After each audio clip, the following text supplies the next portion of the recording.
आज के इस नए वीडियो में आपका बहुत बहुत स्वागत है। इस वीडियो में हम लोग लाभ और लाभ प्रतिशत निकालना सीखेंगे सबसे आसान और सबसे अच्छे तरीक़ा से।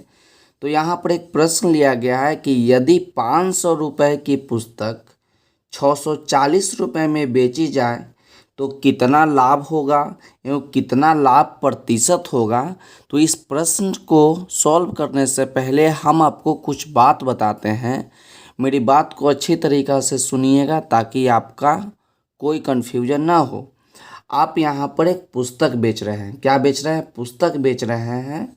तो उस पुस्तक का रेट जो भी होगा आपको मालूम होगा कि इस पुस्तक का इतना मूल्य है, इतना रेट है। तो जो पुस्तक का रेट होगा ना, उस रेट को हम लोग बोलेंगे क्रय मूल्य। क्या बोलेंगे? क्रय मूल्य बोलेंगे। और उस पुस्तक को जितना दाम में बेचेंगे, उस पुस्तक को जितना दाम में बेचेंगे उस मूल्य को, उस रेट को हम लोग बोलेंगे विक्रय मूल्य। तो यहाँ पर यह प्रश्न क्या कि 500 रुपये की पुस्तक, तब पुस्तक कै रुपया के हो गया? पुस्तक आपका है 500 रुपये का। तब 500 क्या है? 500 आपका क्रय मूल्य हो गया। उसके आगे बोला कि 640 रुपये में बेची जाए। तो पुस्तक को कितना दाम में बेचे? तो 640 रुपये में। तो 640 क्या है? 640 आपका विक्रय मूल्य है।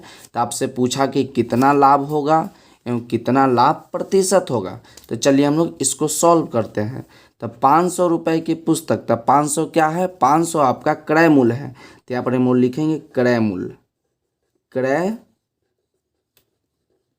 क्रय मूल्य कितना हो गया? क्रय मूल्य आपका हो गया 500 रुपये। उसके आगे बोला कि 640 रुपये में बेची जाए। पुस्तक को कितना दाम में बेचे? 640 रुपये में। तो विक्रय मूल्य कितना हो गया? विक्रय मूल्य लिखेंगे हम लोग विक्रय मूल्य। तो विक्रय मूल्य आपका हो गया 640 रुपये। तो यहाँ आपसे पूछा कि कितना लाभ होगा एवं कितना लाभ प्रतिशत होगा। तो सबसे पहले हम लोग चेक कर लेते हैं कि लाभ होगा कि नहीं होगा। सबसे पहले क्या करेंगे? चेक करेंगे कि लाभ होगा कि नहीं होगा। तो लाभ होने का भी कंडीशन है जो कि आपको हम नीचे आपको बताते हैं। तो यहाँ क्या देख रहे हैं कि यहाँ विक्रय मूल्य,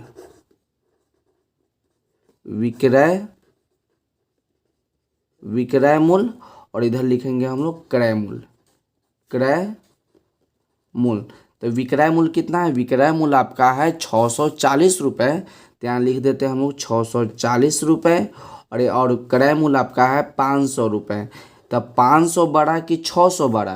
तो आप यहाँ कहिए कि सर 600 बड़ा है, 640 बड़ा है। तो यहाँ क्या हुआ? जब भी विक्रय मूल्य होगा क्रय मूल्य से ज़्यादा हो जाएगा। जब भी विक्रय मूल्य क्रय मूल्य से ज़्यादा होगा हमेशा लाभ होगा। तो लिखेंगे लाभ हुआ। अब आपसे पूछ रहा कि कितना लाभ हुआ और कितना लाभ प्रतिशत हुआ। तो लाभ निकालने का फॉर्मूला होता है कि लाभ बराबर क्या लिखेंगे? विक्रय मूल्य माइनस क्रय मूल्य। फार्मूला को याद रखिएगा कि विक्रय मूल्य माइनस क्रय मूल्य। हम इसको लॉन्ग बताते हैं ताकि आप इसको अच्छे तरीक़ा से सीख सकें। तो विक्रय मूल्य कितना है? विक्रय मूल्य आपका है 640 रुपये। और क्रय मूल्य आपका कितना है? क्रय मूल्य आपका है 500 रुपये। इसको हम लोग घटा लेते हैं। जब 640 में से 500 घटाइएगा तो आपका हो जाएगा 140 रुपये। हम लोग लाभ निकाल लिए। तो लाभ आपका कितना निकल के आया? लाभ आपका निकल के आया 140 रुपये। अब आपको निकालना है कि लाभ प्रतिशत कितना होगा। अब लाभ प्रतिशत निकालने के लिए आपका फार्मूला याद होना चाहिए। तो यहाँ पर हम लोग फार्मूला लिखते हैं। फार्मूला क्या निकालना है? लाभ प्रतिशत निकालना है। तो लाभ प्रतिशत निकालने का फार्मूला होता है कि लाभ प्रतिशत बराबर लाभ इंटू 100। अब बटा में लिखेंगे क्रय मूल्य और लास्ट में हम लोग क्या लगा देंगे? लास्ट में लगा देंगे प्रतिशत। तो लाभ प्रतिशत निकालने का फार्मूला होता है कि लाभ इंटू 100 बटा में क्रय मूल्य और उसके बाद हम लोग लास्ट में क्या लगाते हैं? प्रतिशत। तो लाभ कितना हुआ? लाभ आपका हुआ 140 रुपये। तो यहाँ लिख दीजिए 140 रुपये गुना 100 है तो 100 लिखिए। क्रय मूल्य आपका कितना है, क्रय मूल्य आपका ऊपर आप देख सकते हैं कि क्रय मूल्य आपका 500 है, तो नीचे हम लोग लिख देंगे 500, उसका प्रतिशत लगा देंगे लास्ट में, क्योंकि आपसे पूछा है कि लाभ प्रतिशत कितना होगा। तो देख रहे हैं कि 2 जीरो से 2 जीरो कट गया, यहाँ पर ही बच गया 140 और नीचे बच गया 5। तब 5 से 140 को काट दीजिए। यदि नहीं काटने आ रहा है तो 5 से 140 में भाग लगा दीजिए, तो 2 बार में 10 लग जाएगा। तो 4 में से 0 गया 4, 1 1 कट गया, ऊपर से 0। तो 5 के टेबल में 8 बार में 40 भी लग जाएगा। तो कितना बार में कट गया, आपका कट गया 28 बार में। अब यहाँ लिख दीजिएगा लाभ प्रतिशत, यहाँ लिख दीजिएगा लाभ प्रतिशत। तो लाभ प्रतिशत कितना हुआ, लाभ प्रतिशत आपका हुआ 28%, जो कि आपका एक आंसर यहाँ हो गया और दूसरा आपका आंसर यहाँ हुआ। क्योंकि प्रश्न में आपसे पूछा था कि कितना लाभ होगा एवं कितना लाभ प्रतिशत होगा, तो इसको आप एक बार ध्यान से देख लीजिए कि हम लोग इस प्रश्न को किस प्रकार से सॉल्व किए हैं। और इसके बाद हम आपको एक प्रश्न देंगे जो कि आप इसको सॉल्व करिएगा और इसका आंसर को कमेंट करके बताइएगा कि उसका आंसर कितना हुआ।